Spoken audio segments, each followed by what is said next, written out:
Salut à tous, ici Flora Bazabana. Vous êtes bien sur Généradio Karl Marx, la web radio tournée vers l'horizon 2024. Aujourd'hui, ce jeudi 31 mars, nous sommes en direct du CDI du collège Karl Marx. Rappelez-vous, en décembre dernier, nous avions sorti le premier épisode de notre podcast avec la journaliste Doan Bui pour parler des fake news. Aujourd'hui, nous allons parler d'un tout autre sujet, la condition des femmes dans l'industrie du jeu vidéo.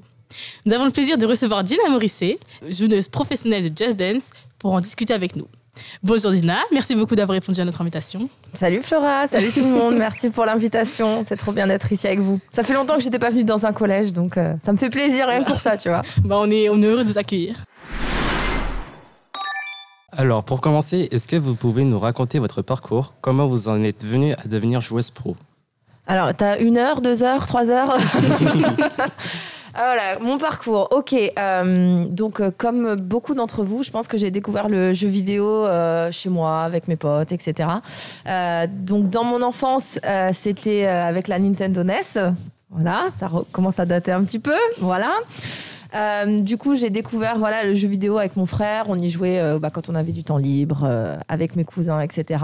Just Dance est arrivé beaucoup plus tard.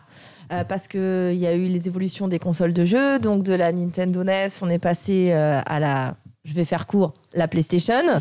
Et ensuite, il y a eu une révolution dans le sens où on allait pouvoir bouger et scorer en même temps, qui s'est appelée la Nintendo Wii. Ce qui a dû satisfaire pas mal de parents. En tout cas, moi qui m'a bien satisfaite parce que, du coup, un jour, j'étais en famille, toujours. Et quelqu'un avait Just Dance. Alors moi, j'avais déjà vu le jeu en magasin. Donc, on me propose de le tester. Et il y avait une chanson de Britney Spears dedans. C'était une cover, mais bon, c'était censé être du Britney. C'était Womanizer. Donc, j'ai fait, allez, vas-y, let's go, on va tenter. Et donc, pour la première fois de ma vie, j'agite une manette de jeu. Ça vous paraît peut-être surréaliste, mais parce que maintenant, on est vraiment beaucoup plus habitués. Mais à l'époque, la manette, c'était vraiment les boutons. C'était pas du tout le mouvement. Donc voilà, j'agite une manette de jeu et j'ai un score qui apparaît à l'écran sur une musique que j'aime bien. Je fais, c'est cool, j'aime bien et tout, pourquoi pas, t'avais ton score à chaque mouvement, c'était sympa. Donc j'en fais une deuxième, je fais Cotton Eye Joe, voilà, pour la petite ref. Et là, je fais alors, à l'époque, le compte des scores n'était pas pareil, mais j'ai genre un premier 5 étoiles et tout, genre ça brille et tout. Je fais là, oh là là, c'est trop bien et tout. Donc j'ai gagné, j'étais trop contente, j'étais refaite. Et du coup, j'ai adoré ce jeu-là, sauf que moi, j'avais pas la Wii chez moi. Donc après, j'ai réussi à avoir la Wii, j'ai réussi à avoir Just Dance. Just Dance a réussi à avoir Lady Gaga, Just Dance, la chanson dans Just Dance avec les années suivantes. Et après, en fait, mon histoire, elle a basculé à partir du moment où j'ai découvert ce qu'était l'e-sport, donc l'e-sport du sport électronique, des compétitions sur les jeux vidéo. Et il y avait la Just Dance World Cup, donc la Coupe du Monde de Just Dance. Je fais, waouh, Coupe du Monde de Just Dance. À l'époque, il y avait la Coupe d'Europe FIFA du foot. Et là, j'étais là, waouh, Coupe du Monde de Just Dance, c'est trop bien, hein, je veux trop essayer. Let's go, quoi. J'arrive à gagner chez moi, mais est-ce que je vaux quelque chose en dehors de chez moi? Parce que s'il faut, je suis à chier, j'en sais rien. C'est peut-être ma famille qui sont complètement nuls, on sait jamais, tu vois. Donc, du coup, je note les petites dates de session parce que c'était des sessions que tu devais faire en ligne. Tu devais te qualifier en ligne, voilà. Tu avais 1 heure, une date. Enfin, tu avais plusieurs dates, en l'occurrence. Mais tu avais 1 heure à chaque date où tu devais jouer en ligne. Donc, c'est quand même assez facile parce que du coup, chacun chez soi pouvait jouer. Et moi, avec le peu d'équipement que j'avais, je pouvais aussi participer. Et ça s'est plutôt bien passé puisque j'ai quand même fini 10e française. Je trouvais ça complètement fou. 10e française. J'avais même pas fait toutes les sessions en plus. C'était trop bien. Donc, je me dis, c'est pas mal et tout. Après, je vois que les 8 premiers sont pris. Et là, c'est la déconvenue. C'est la déconvenue. Mince, si je m'étais un petit peu entraînée, j'aurais peut-être pu être dans les 8. C'est vraiment con. Là, j'ai vraiment l'impression de passer à côté d'un truc de pas grand-chose jusqu'à ce que je reçoive un mail qui me dit, on a eu des désistements. Vous voulez bien la faire, du coup, parce que vous êtes 10e, donc vous êtes la prochaine appelée. Est-ce que c'est OK pour vous? Je fais, ouais, carrément. C'est carrément OK. J'avais passé des jours à me dire, c'est quand même con. Donc, j'ai pu faire la finale française de la première Just Dance World Cup. Et du coup, j'ai pas laissé ma chance au hasard la deuxième fois. Je me suis entraînée, j'ai acheté une console, j'avais pas les moyens de l'acheter. Je l'ai achetée, je l'ai rendue après. On n'a rien vu, c'est bon. Pouvoir m'entraîner parce que là, du coup, la compète, c'était sur la Xbox avec la Kinect. Donc, j'ai réussi à m'entraîner, je pense, un peu plus que les autres parce que j'ai pris ça très au sérieux. Moi, c'est tout ou rien. Hein. Quand j'ai décidé que c'était tout, ça allait être tout. Et j'ai fini championne de France et 3e meilleure joueuse du monde ce jour-là. C'est le titre de mon livre d'ailleurs, que j'ai sorti il n'y a pas longtemps. C'était Au-delà de mes rêves. Parce que franchement, déjà, championne de France. Trop bien. Et surtout, 3e meilleure joueuse du monde. J'étais la première femme. Il y avait, au-dessus, c'était 2 mecs. En finale, il n'y avait que des mecs et il y avait moi. Et du coup, ça représente énormément de représenter ton pays, de représenter aussi les femmes et d'aller aussi loin au niveau international. C'était complètement fou. Et à partir de ce moment-là, alors, le lendemain, je suis retournée bosser à mon travail normal et ma vie, elle n'avait pas changé, mais il y avait quelque chose qui avait changé. Il y avait eu un déclic, il y avait eu une étincelle. Et ça a pris énormément de temps. Mais au bout d'un moment, j'ai pu en faire mon métier, ne faire que ça. Donc devenir, si tu veux, dans un sens, joueuse professionnelle. Moi, je trouve que c'est accurate sans l'être parce que je ne vis pas des compétitions sur Just Dance. Je vis de mon contenu autour de Just Dance, donc avec mes collaborations avec Ubisoft, avec mes vidéos sur YouTube, mes lives sur Twitch. Avec mes animations sur scène, sur Just Dance. Donc oui, je suis joueuse pro de Just Dance, que je gagne ma vie avec Just Dance. Mais il y a plein de types de joueurs professionnels. Moi, je suis un peu dans cette catégorie-là, un peu hybride. Mais voilà.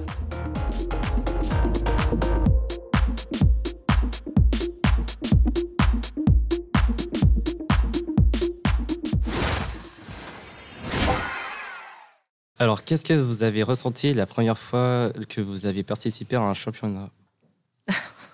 J'étais comme ça, j'étais pas bien. En vrai, j'étais pas bien. Et d'un côté, je me suis révélée dans le sens où j'ai compris qu'une fois que j'étais sur scène, parce que donc, voilà, les championnats, quand t'es chez toi, c'est OK.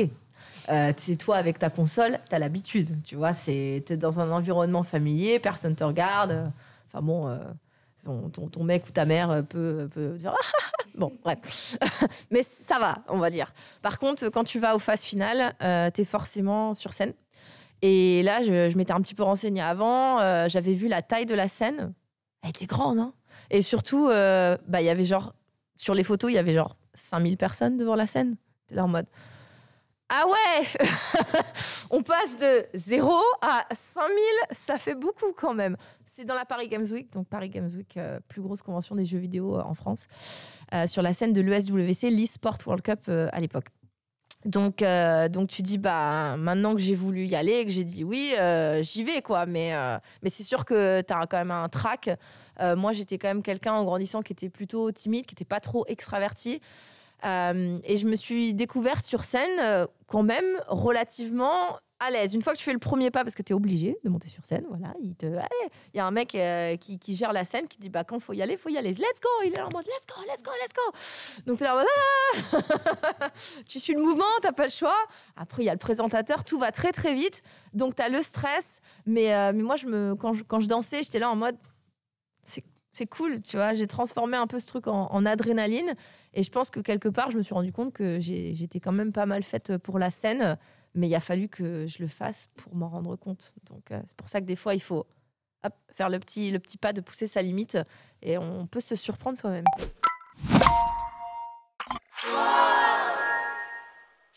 En 2016, vous avez été sacrée vice-championne du monde de Just Dance. Vous auriez une anecdote à nous raconter sur ce jour-là ? Oh là là. C'était une journée très longue et très stressante parce que entre le moment où je reçois ma médaille et le moment où je me suis levée, il s'est passé plein d'heures. En fait, la finale, c'était vraiment à la fin de la journée.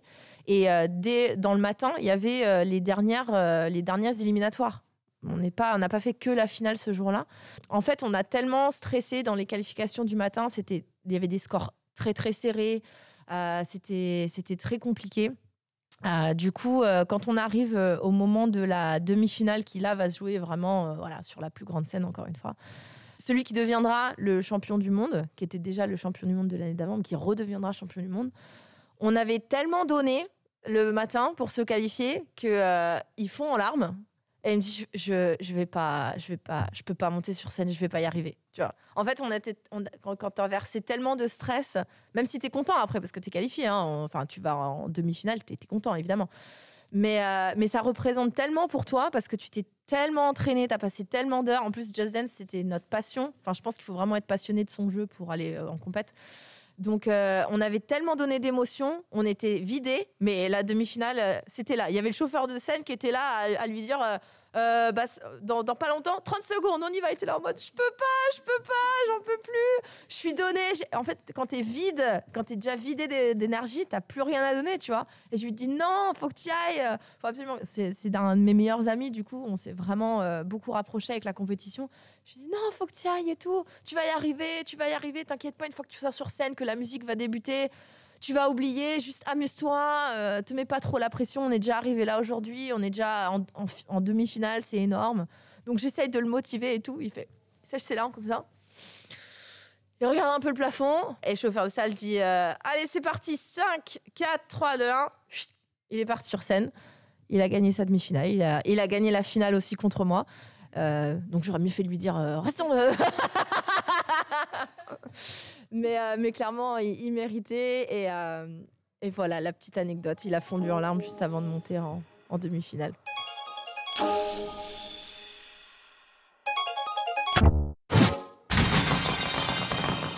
Alors on va désormais parler ensemble de la condition des femmes dans le sport. C'est un milieu majoritairement masculin et est-ce que quand vous étiez petite ça vous semblait possible d'être une femme professionnelle dans le jeu vidéo? C'est surprenant, hein, rien à le dire aussi. Hein, oui. En fait, non, pour 2 raisons. Déjà parce qu'à l'époque, l'e-sport, les joueurs pros sur les jeux vidéo, ça n'existait pas quand j'ai grandi. On en était au début du jeu vidéo, vraiment en train de devenir populaire. Donc, vivre du jeu vidéo, à part si tu étais peut-être journaliste, ou développeur. Évidemment, tu pouvais en faire ton métier, mais pas quand tu étais joueur, ça n'existait pas. Et même, je vais aller au-delà de ça, c'est que même si j'étais née, on va dire, des années plus tard, en fait, j'ai découvert l'e-sport comme j'ai dit, avec ma première Just Dance World Cup, donc on était en 2014. Donc en 2014, peut-être qu'aujourd'hui, je ne sais pas du tout si vous, l'e-sport, tout le monde connaît, tout le monde est familier, parce que maintenant, on en parle quand même de plus en plus, etc. Mais même déjà, il n'y a même pas 10 ans en arrière, auprès du grand public, c'était pas hyper connu. Et j'ai vu plusieurs fois des conseillères d'orientation et aucune m'a jamais dit que je pouvais être joueuse professionnelle de jeux vidéo, tu vois. Donc c'est pas non plus une carrière qu'on te disait qui puisse exister. Jamais je me suis dit. D'ailleurs, même quand je savais que ça existait, je pensais pas que j'arriverais à en faire ma vie. Donc.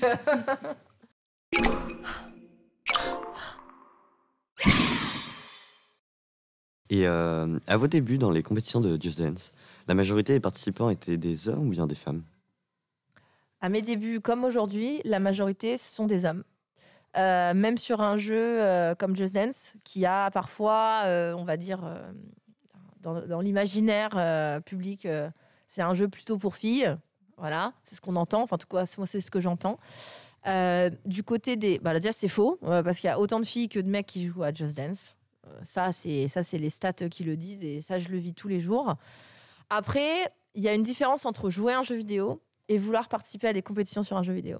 Là, je vois que ça fait ouais, à côté. Parce qu'il faut avoir envie de s'affronter. Il faut avoir envie de se mesurer. Il faut avoir envie de s'entraîner. Il faut avoir envie de gagner.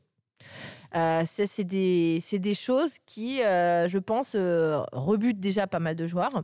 Et dans les faits, malheureusement, parce que j'aimerais beaucoup dire qu'il y a autant de compétitrices que de compétiteurs, mais aujourd'hui, même sur Just Dance, les chiffres parlent. La dernière année de la compétition, je crois que sur 18 joueurs, il y avait 1 ou 2 filles.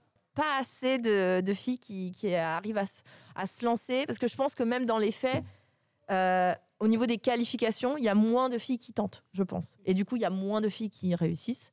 Et en fait, ça, à chaque fois que tu égrènes, t'en as de moins en moins, quoi. D'accord. Et est-ce que vous avez déjà subi du sexisme dans des compétitions ou bien des conventions? Alors, Sur Just Dance, moi, j'ai la chance d'être une fille et c'est un jeu à l'imaginaire féminin.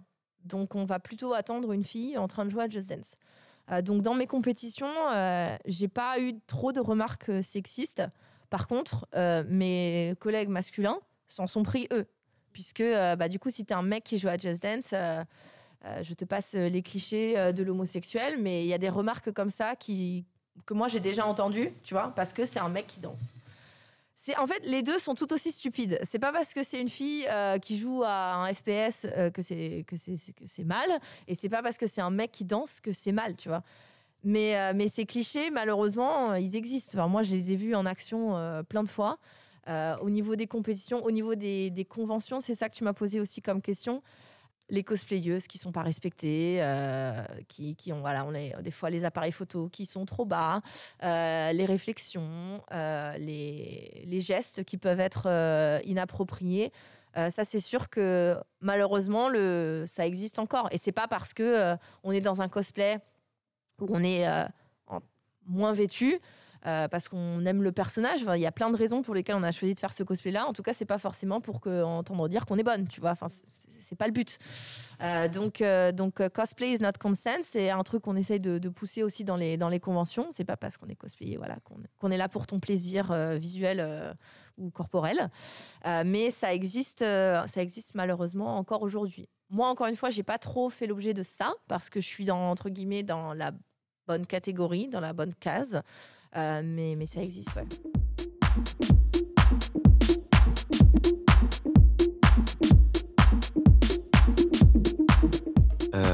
Est-ce que, du coup, vous avez déjà subi du harcèlement sexuel et sinon, vous avez déjà entendu des personnes en parler ou pas? Oui, d'entendre des personnes en parler, oui, malheureusement. Alors, les exemples qui me viennent en tête, c'est beaucoup les streameuses parce qu'aujourd'hui, je suis streameuse et c'est vrai que c'est une plateforme au harcèlement, malheureusement, encore aujourd'hui, parce qu'on crée une relation avec notre communauté. Et franchement, encore hier, je voyais des posts d'un mec qui était là en mode « Je t'aime, tu es la femme de ma vie ». C'est une streameuse. Elle n'est pas ton amie, elle n'est pas ta femme, elle ne va pas se marier avec toi et elle ne te connaît même pas personnellement. Mais en fait, tu crées des relations parasociales parce que des gens sont sympas avec toi. Ça fait partie de notre métier d'être sympa avec les joueurs, avec notre commu, avec les viewers, etc. Donc, on est familier, on est cool. Voilà, des fois, on lâche des petits compliments. Enfin, voilà, on est dans un cadre positif. Et malheureusement, ça arrive que ce soit mal interprété par certaines personnes, et notamment certains mecs, qui associent notre gentillesse à de l'intérêt amoureux, de l'intérêt sexuel, et qui, dans certains cas, c'est encore une fois pas non plus un problème que tout le monde subit toujours au quotidien, mais ça peut arriver dans certains cas que ça déborde dans la vie réelle, que le mec vienne te voir, qu'il ait des comportements déplacés, des mots déplacés, qu'il puisse te stalker. Moi, je connais plusieurs streameuses qui ont eu ou qui ont des stalkers. Et c'est difficile parfois parce que ça touche à des maladies mentales. Des fois, c'est pas qu'on leur a pas expliqué, c'est juste que ils ont des maladies qui font en sorte qu'ils se rendent vraiment pas compte. Sauf que toi, ça te pourrit vraiment la vie parce que ça t'empêche quelque part. Ça pourrait t'empêcher d'être toi-même. Tu dis mais si je suis trop sympa, on va croire que en fait je suis intéressée, alors que non, tu vois. Donc non seulement c'est lourd à vivre, mais c'est aussi, ça peut impacter notre métier dans notre façon d'agir parce que t'as pas envie de donner les mauvais signaux. Donc tu es toujours en train de contrôler tout ce que tu dis et tout ce que tu vas faire pour être sûr que ce soit pas mal interprété. Moi, je suis en couple. J'ai choisi de dire que j'étais en couple. Je pense que ça m'évite pas mal de problèmes parce qu'en plus t'as pas envie de faire chier mon mec vu la tête qu'il a. Mais c'est un choix que j'ai fait, mais je devrais pas. Je l'ai pas fait pour ces raisons-là, parce que je l'ai fait parce que j'aime bien être ouverte et ça me fait chier de cacher un peu, de toujours faire attention à cacher ta vie privée. Mais ça peut être un choix aussi que je respecte totalement, parce que c'est leur vie privée, ils sont pas obligés, elles sont pas obligées. Voilà, c'est pas parce que tu dis pas que t'as un mec ou pas que forcément t'es célibataire, que t'es en recherche, que tu veux rechercher dans ta commu et que c'est la porte ouverte à toutes les propositions. Parce que même en étant en couple, moi, des dick pics, j'en reçois. Hein, j'ai pas envie. Voilà, c'est du harcèlement sexuel. À quel moment je t'ai demandé d'envoyer des photos de ton anatomie? À aucun moment. C'est pas parce que je danse que t'as le droit de satisfaire sur mes vidéos. En tout cas, si tu le fais, j'ai vraiment pas envie de le savoir, quoi. Donc, merci de ne pas envoyer ce genre de truc. Donc oui, malheureusement, j'en fais l'objet. Et encore, je pense que je suis pas la plus désavantagée face à ça.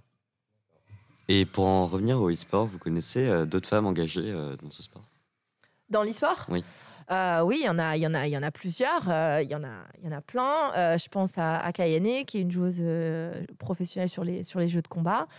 Je pense à un autre exemple, Laure Bully-Vallée, qui est commentatrice sur League of Legends, donc dans les compétitions e-sport à des niveaux internationaux, mais qui est française. Il y a beaucoup de femmes qui représentent l'e-sport en France et qui sont des amis pour moi, mais je pense que des modèles qui sont importants aussi pour les filles, pour se dire que les filles qui sont super fortes sur les jeux vidéo, ça existe, parce qu'encore une fois, il n'y en a pas assez qui vont aller tenter leur chance. Et il y a plein d'autres joueuses qui malheureusement sont parfois moins connues que les joueurs, parce que ça reste, faut quand même pas se mentir, hein, l'e-sport, ça reste un milieu où quand même les mecs sont les plus connus. Malgré les exemples que je viens de citer qui sont des filles connues. Donc voilà, il y en a d'autres et je pense que c'est hyper important de leur envoyer de la force et du soutien quand on les voit jouer ou quand on les voit en tout cas intervenir dans le milieu du sport.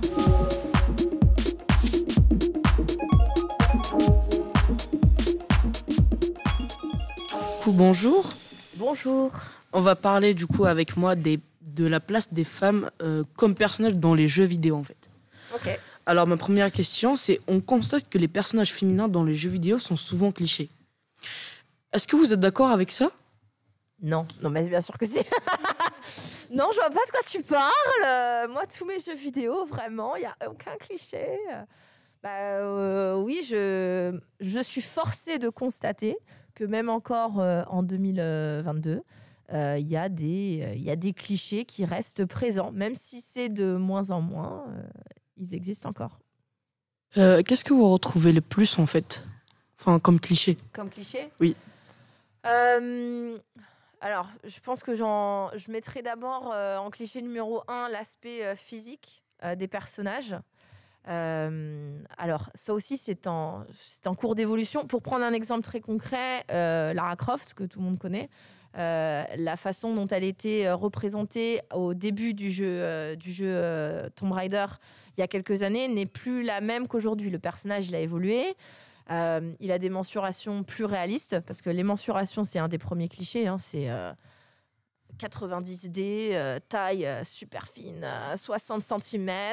Par contre, boule super gros. Enfin, tu vois, c'est des trucs dans la vie, ça n'existe pas vraiment. Sa tenue aussi, elle a évolué à Lara Croft. Avant, elle était en petit short avec le petit top. Maintenant, parfois, elle porte des pantalons, etc. Parce que ça, c'est un autre des clichés. C'est les tenues. Alors, des tenues qui peuvent être jolies, hein, c'est pas la question. Et moi, la première, des fois, je trouve que voilà, cette héroïne-là, sa tenue, elle est super cool. Par exemple, dans les jeux de combat, moi, j'ai grandi en jouant à Tekken. Il y avait des héroïnes que j'adorais, genre Nina, par exemple. Sauf qu'elle a toujours des robes. Je mets même pas ça pour aller à un salon, et encore moins pour me battre. Après, il y a aussi la place des héroïnes dans les jeux vidéo. Les premiers jeux vidéo, c'était Mario et Link qui allaient sauver les princesses. Hein. Donc, elles n'étaient pas jouables, elles étaient juste là pour être sauvées. Aujourd'hui, on a quand même des héroïnes qui sont non seulement jouables, mais qui sont parfois les personnages principaux du jeu vidéo. Donc, on a quand même pas mal d'évolutions. Après, il y a les études qui montrent encore que sur un nombre de jeux où c'est un héros masculin, t'as pas le nombre de jeux équivalent où c'est un héros 100% féminin. Ils font de plus en plus de jeux où tu peux choisir. Tu peux choisir si ton héros il va être femme ou homme, et ça va pas forcément impacter ton histoire. Enfin, tu peux le vivre de la même façon des deux. Mais il y a encore quand même plus de jeux où tu peux choisir que un héros que une héroïne. Après aussi, il y a aussi les femmes sont souvent aussi sexualisées beaucoup trop même. En fait, c'est-à-dire elles sont dénudées, elles marchent d'une manière séductrice, etc. À votre avis, pourquoi? Dans l'industrie du jeu vidéo, il y a plus d'hommes qui conçoivent ces jeux que de femmes. Et ça, c'est encore vrai aujourd'hui, mais c'était encore plus vrai dans les années où ces héroïnes-là ont été majoritairement créées. Parce qu'il y en a quand même de moins en moins.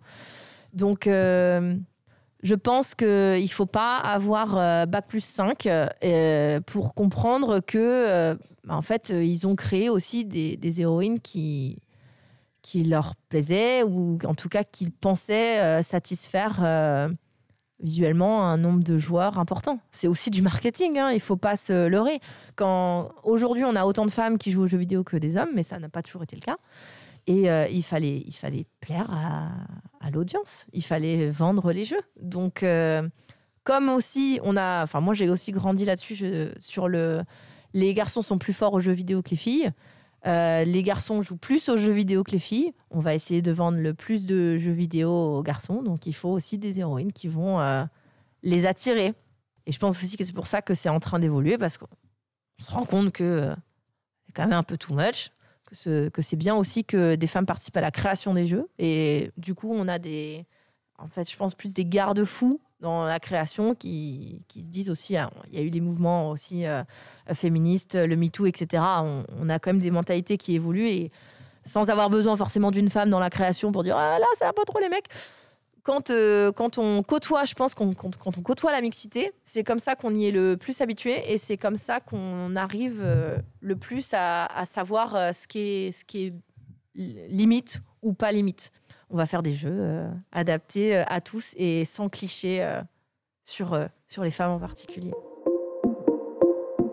Vous, en tant que grande joueuse de jeux vidéo, évidemment, auriez-vous des exemples de personnages féminins qui participent pas à ces clichés, en fait? Je pense que Tomb Raider, elle a su évoluer. Enfin, elle a su. C'est pas elle qui l'a fait, mais ses concepteurs ont su la faire évoluer parce que à la base, Tomb Raider, c'était quand même un bon exemple de femme qui était indépendante, qui était forte, qui était exploratrice, qui avait entre guillemets peur de rien, tu vois, ou en tout cas qui allait à l'aventure sans avoir besoin d'un mec, mais elle avait ce cliché du physique, tu vois.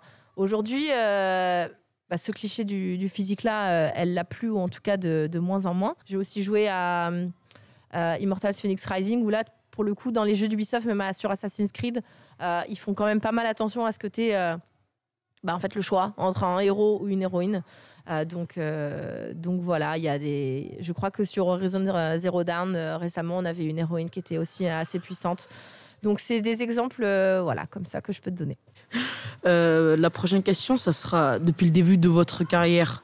Est-ce que vous sentez que ça évolue un peu? Enfin, de manière positive, bien évidemment. Ouais, mais je pense que bien sûr, en fait, ils sont aussi obligés parce que la société, elle évolue. C'est pas que le milieu du jeu vidéo qui évolue, c'est la société, parce que on dit voilà, le milieu du jeu vidéo, il y avait ces problèmes-là, ces clichés-là, etc. Mais c'est des clichés qui viennent pas de nulle part, c'est des clichés qui viennent de tout ce qui nous entoure.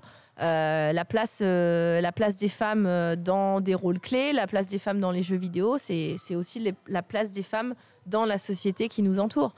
Au niveau de leur travail, au niveau des salaires. Enfin, cette évolution-là, en fait, elle existe. C'est très bien. C'est une évolution qui est présente. Mais c'est une évolution qui touche, je pense, à tout ce qui nous entoure. Et du coup, oui, je vois que les choses évoluent, mais je vois que les choses évoluent très, très lentement. Donc, j'espère vivre assez longtemps pour voir une société où vraiment, on ne se posera même plus la question de savoir si... Je vais reformuler. J'aimerais bien vivre jusqu'à un certain temps où une femme ne se posera pas elle-même la question de si elle a sa place, si elle peut faire tel métier ou si elle a sa place dans telle chose ou pas. Parce que on peut créer des règles. Il y a de plus en plus de règles. Tu sais que tu ne dois pas être sexiste. Tu sais que tu ne dois pas harceler les femmes. Mais les femmes sachent que je vais faire attention, je sais pas. Enfin voilà, on intègre aussi tout ce qui nous entoure. Et le jour où quelqu'un se posera même plus la question, où tu sauras que tu es légitime, parce que tu n'auras même pas ce doute-là, bah là, je pense qu'on aura fait énormément de chemin. Pour conclure, qu'est-ce que vous aimeriez voir évoluer dans le monde du jeu vidéo si vous nous aviez la possibilité? Qu'est-ce que vous changeriez dans le e-sport? Si je pouvais, si je pouvais faire ce que je veux, je mettrais vraiment beaucoup plus de compétitrices filles. J'inciterais, si par magie je pouvais faire en sorte que oui, vous allez participer, oui, vous allez essayer. Je mettrais vraiment, j'encouragerais les femmes à participer plus. Il faut en avoir envie, c'est sûr qu'il faut en avoir envie et c'est pas forcément évident d'avoir cette envie. Mais moi, par exemple, sur Just Dance, je voudrais une championne du monde de Just Dance. Aujourd'hui, ça fait 5 éditions que la Just Dance World Cup existe. Il y a eu que des mecs qui ont gagné. Et si un jour, dans les compétitions e-sport plus traditionnelles, sur tous les autres jeux, sur Call of, sur Rainbow, sur League, on a des équipes, déjà rien que d'avoir des équipes mixtes qui raflent le titre de champion du monde, de champion d'Europe, etc., je serais déjà super contente. Donc je mettrais au moins de la mixité dans les équipes et dans les jeux individuels, je mettrais des femmes. Voilà. Ça, ce serait mon rêve, de voir plus de filles au top. Qu'est-ce que vous aurez aimé voir évoluer dans le monde du jeu vidéo en fait? Je pense que le jeu vidéo, il est déjà en bonne marche. Je pense que les développeurs ont vraiment conscience des problématiques qui ont affecté le passé. Et voilà, j'aimerais voir plus de diversité. Notamment, moi, ce qui m'avait particulièrement touchée dans The Last of Us, c'est que ça a abordé le sujet de la sexualité. Il y avait des héroïnes qui étaient lesbiennes. Des héroïnes, on va dire, qu'on pourrait voir transgenres, par exemple. J'aimerais voir ça encore plus représenté pour que, en tout cas, ceux qui passent leur temps sur les jeux vidéo ne soient plus choqués de voir dans la vraie vie des personnes transgenres, des personnes à une sexualité différente. Tu vois, que tout le monde ait sa place à la fois dans le jeu vidéo. Et je pense que ça aiderait beaucoup les générations futures à se dire que la normalité, c'est la diversité.